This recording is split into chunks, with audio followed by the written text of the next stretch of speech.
Hi guys, and welcome back to the Bronte Book Club. As always, my Bronte Book Club videos are sponsored as part of my role as Bronte Society Young Ambassador this year, and I am filming videos and we are reading one book of the Brontes every 2 months. And you can find details on how to join in and my previous videos in the description. So today I'm going to be talking about Beauty and the Brontes. How did the Brontes look? How are they said to have looked? How were they depicted when they were alive? And how are they depicted now? I thought I would talk about this because we are reading Jane Eyre for the rest of June, and there is a line in Jane Eyre that I just love, which says, "Do you think because I am poor, obscure, plain and little, I am soulless and heartless?" And Jane Eyre in the book has this preoccupation with the way that she looks. She often discusses with Mr. Rochester the way that they both look and how they don't really fit into the mould of what is pretty or handsome in the society that they live in. And actually I think that the way that the Brontes have been depicted over time is changing and is still changing and will change again, but there are some noticeable differences. And also the way that Jane Eyre discusses herself and the way that she looks is often very similar to the way that Charlotte was viewed and the way that she talked about herself. So I thought I would combine the Jane Eyre discussion with discussion on how the Brontes looked. Arguably, the most famous of all the Bronte pictures is the pillar portrait, which is hung in the National Portrait Gallery, but for the summer is returning to Haworth at the Bronte Parsonage Museum. So if you visit over the summer, then you will get the chance to see it, which I'm very excited about. This was painted by their brother Branwell, and as you can see in the background there is a pillar behind it, which is why it's known as the pillar portrait. And Branwell painted himself out, but because of the paint he used, his figure is actually coming back to life now, and we're starting to see him again because the paint he used is degrading, and so Branwell is reappearing. And I think that in some ways that is very symbolic of the way that Branwell is being viewed now. He was often seen as the villain of the Bronte story. He was an alcoholic and he was a drain on their time, and he was this very awful figure in their lives. And undoubtedly, if anyone has experienced living with someone who is abusing alcohol, then it's a very painful experience to go through. But I think that the way that we are now viewing Branwell is not as a villain, but as an equally valid human being who has an equally important story. And whilst, yes, he did have a big part in their lives, I like to think that he wasn't their entire lives, and I like to think that discussion is now turning to Branwell as a person rather than just somebody who was consumed by alcohol. Branwell also painted another portrait of the sisters during their lifetime, although only one fragment of it exists, and this was known as the Gun Group portrait, and only the one of Emily exists. This is said to be Emily, but I feel like some people also think that it could be Anne, and it was actually destroyed. It belonged to Charlotte's husband, Arthur Bell Nichols, and he destroyed the rest of the portrait because he didn't think that the people depicted in it looked anything like the Brontes, and the only one to look like their counterpart was Emily, which is why this one also survives. So those are two of the most famous Bronte pictures, but my favourite by far is a picture that Charlotte drew of herself. It is a caricature in which she depicted herself as this very small figure with a big nose, who was the complete opposite of the other ladies who were traditionally pretty that she drew in the letter.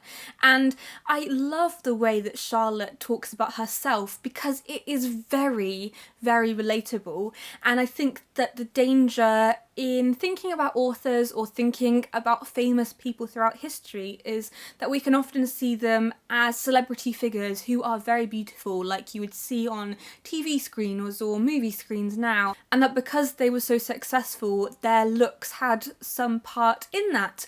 But in fact, Charlotte was very small. She was about 4'10", whereas Emily, who was the tallest of the Brontes, was about 5'6", and in fact, when she died, her coffin was one of the longest and one of the thinnest that the coffin maker had ever made. And this really does remind me of the plain and little way that Jane Eyre describes herself, because Jane Eyre really is a remarkable character. She is an orphan who is sent to an appalling school just as Charlotte attended, and the way that she then elevates herself to a position where she is a governess and where actually she makes a future for herself. I love Jane Eyre, and I think that despite the way that she looks, she does achieve a lot, as Charlotte did. And that's why I think there is a danger in viewing the Brontes as beautiful women, because we don't know that. We have various pictures of them, but the standards to which we view beauty changes from era to era. And I particularly like thinking about this when we think about the way that the Brontes were presented in very early films. They are very, very beautiful women. They are movie stars that could be on the Hollywood screen. Whereas if you look at more recent adaptations such as Sally Wainwright's To Walk Invisible, I love the adaptation because the characters feel so realistic. They aren't traditionally beautiful, but that doesn't mean that they don't have an inner beauty or just this inner fire that comes out in their personalities and the way that they look. When also thinking about the way in which the Brontes viewed themselves, I also like the story, and it's possibly my favourite story, of when Charlotte and Emily went to Brussels, and Emily did not fit in. She wore very outdated clothing and just didn't interact in the ways that the other ladies in Brussels expected of her, and she is said to have said, "I wish to be as God made me." She didn't want to be changed. She was happy being who she was, I believe. And so where Charlotte's publisher said that she would have given anything to be beautiful, Emily seems to have the opposite reaction. She seems to be very much, if not comfortable, very set in the way that she looks and wishes to be exactly how she is. She doesn't want to change anything. Even when we look at film adaptations of Jane Eyre, I think there is a danger in viewing all actresses who play Jane Eyre as having to be beautiful.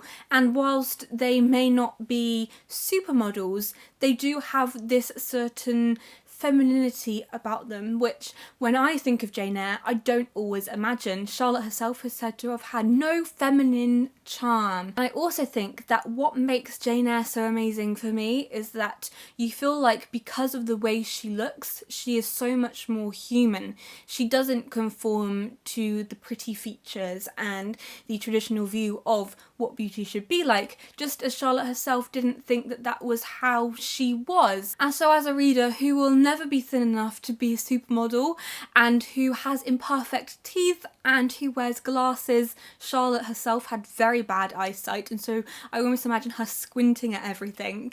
I think that the amazing thing about the Brontes novels is that all of their protagonists are real people, and there is something so relatable about that. Whenever I'm having a bad day, whenever I'm thinking about the way that I look too much, I always go back to Emily's words. I wish to be as God made me. Even if you aren't religious, I think the overall message of that we all look how we look and that there's nothing wrong with that, is one to really take away, and something I always think about when I think about the Brontes. The Brontes' relationships with their bodies were all very different, and the way that they are subsequently viewed now is constantly changing from adaptation to adaptation, or as new information about them comes to life. But my image of the Brontes will always be as three women who maybe didn't look traditionally beautiful, but still had wonderful minds, wonderful imaginations, and looked exactly as they were supposed to be.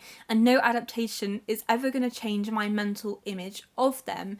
And I'm sure that every one of you watching this video, every one of you who knows anything about the Brontes or has read any of their books, will have a different image of them, because ultimately the way that we view people from history is through the lens of our own experience. So I think there is something very comforting in seeing the Brontes as flawed human beings Whether you are viewing their appearance, or the way in which they wrote, or the way in which they discuss certain things in their books, no matter what, they are always going to be human. So I really hope you enjoyed this video. Don't forget that you have until the end of June to read Jane Eyre if you would like to join in. There's a Goodreads group where you can join in with lots of discussion on the book, and I'll also be filming a discussion video at the end of the month, which you should look out for, and I'm very excited to film. So I hope you enjoyed watching this video, and I will see you guys soon. Happy reading!